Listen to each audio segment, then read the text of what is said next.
നല്ല കൂട്ടുകാരൻ. മിട്ടു മുയലും ടുട്ടു പന്നിയും നല്ല കൂട്ടുകാരായിരുന്നു.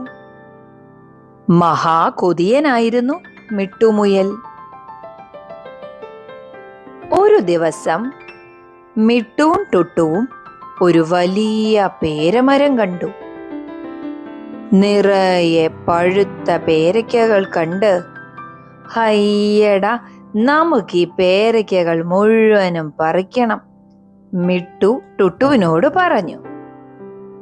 അവർ ഏറെ പണിപ്പെട്ട് കാട്ടുവള്ളികൾ കൊണ്ട് ഒരു ഏണിയുണ്ടാക്കി. ടുട്ടു അതിന്റെ ഒരറ്റം മരക്കൊമ്പിലേക്ക് എറിഞ്ഞ് ഉറപ്പിച്ചു. ടുട്ടു, ഞാൻ ആദ്യം കയറാം. മിട്ടു അതും പറഞ്ഞ് ഏണിയിലൂടെ മരത്തിലേക്ക് ചാടിക്കയറി. എന്നിട്ട് അവൻ എന്ത് ചെയ്തെന്നോ?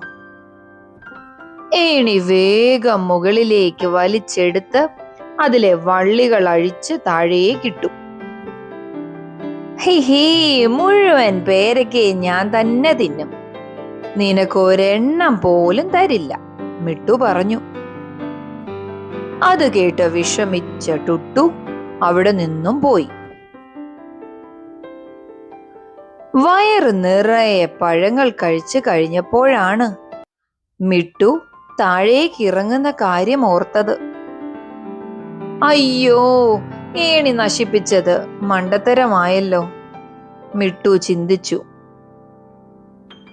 രാത്രിയായി. കടുവയുടെയും പുലിയുടെയും മുരൾച്ച കേട്ട് മിട്ടു പേടിച്ചു വിറച്ചു.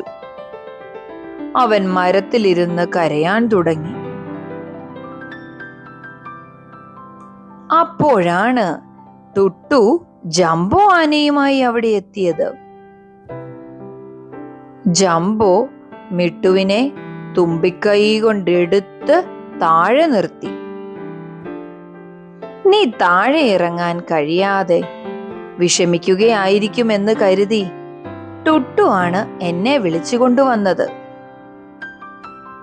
നിന്നെ പോലെ കൂട്ടുകാരനോട് സ്നേഹമില്ലാത്തവനല്ല ടുട്ടു, ജംബോ പറഞ്ഞു. മിട്ടുവിന് തന്റെ തെറ്റു മനസ്സിലായി. അവൻ ടുട്ടുവിനോട് ക്ഷമ ചോദിച്ചു.